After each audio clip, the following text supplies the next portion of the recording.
ഭക്ഷണം കഴിക്കണം. നല്ല ഭക്ഷണം കഴിക്കുക എന്ന് പറഞ്ഞാൽ വയറ് നിറയെ ഭക്ഷണം കഴിക്കുക എന്നുള്ളതല്ല.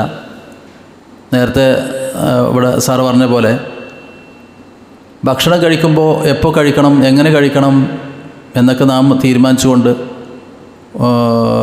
വൈകുന്നേരത്തെ ഭക്ഷണമാണെങ്കിൽ കുറച്ച് നേരത്തെ ഭക്ഷണം കഴിക്കുക, നല്ല വെജിറ്റബിളും ഫ്രൂട്ട്സും ഒക്കെ അടങ്ങിയിട്ടുള്ള ഭക്ഷണം കഴിക്കുക. അപ്പോഴാണ് ആരോഗ്യം വീണ്ടെടുക്കാൻ കഴിയുന്നത്. അതുപോലെ തന്നെ വ്യായാമം, ഭക്ഷണത്തോടൊപ്പം തന്നെ ഭക്ഷണം നിയന്ത്രിക്കുന്നതോടൊപ്പം തന്നെ വ്യായാമവും ചെയ്യുക. അപ്പോഴാണ് നമുക്ക് ആരോഗ്യം വീണ്ടെടുക്കാൻ പറ്റുന്നത്.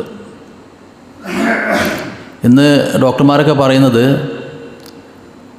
പണ്ടൊക്കെ രോഗികളായി മാറുന്ന ഭക്ഷണം കഴിക്കാനില്ലാത്തൊരവസ്ഥയിലായിരുന്നു.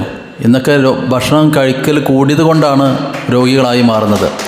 പ്രവാചകൻ മുഹമ്മദ് നബി പറഞ്ഞു, നിങ്ങൾ 3 ഭാഗം വയറിൻ്റെ 3 ഭാഗം ഒഴിച്ചിടണം, 4 ഭാഗം ഒഴിച്ചിടണം.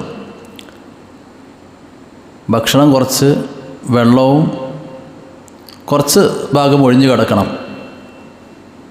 ആരോഗ്യത്തെ സംരക്ഷിക്കുക. നമുക്കറിയാം, ആരോഗ്യത്തിന് കോട്ടം തട്ടുന്ന ഒരു പദാർത്ഥങ്ങളും മദ്യമാവട്ടെ, മയക്കുമരുന്നാവട്ടെ, സിഗരറ്റാവട്ടെ ഒന്നും തന്നെ ഇസ്ലാം അതിന് പ്രോത്സാഹനം കൊടുക്കുന്നില്ല.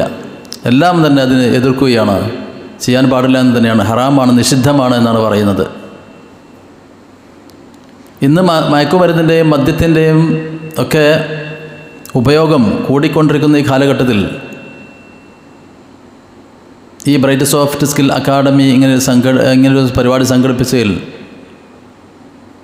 അതിൽ മാത്രമല്ല ഈ എളിയവനായ ഈ ഒരു പരിപാടിയിലേക്ക് ക്ഷണിക്കുകയും 2 വാക്ക് പറയാൻ അവസരം നൽകുകയും ചെയ്ത ഇതിന് സംഘാടകരെ ഞാൻ മുക്തമണ്ഡം പ്രശംസിക്കുകയും എൻ്റെ സന്തോഷം അറിയിക്കുകയും ചെയ്യുകയാണ്.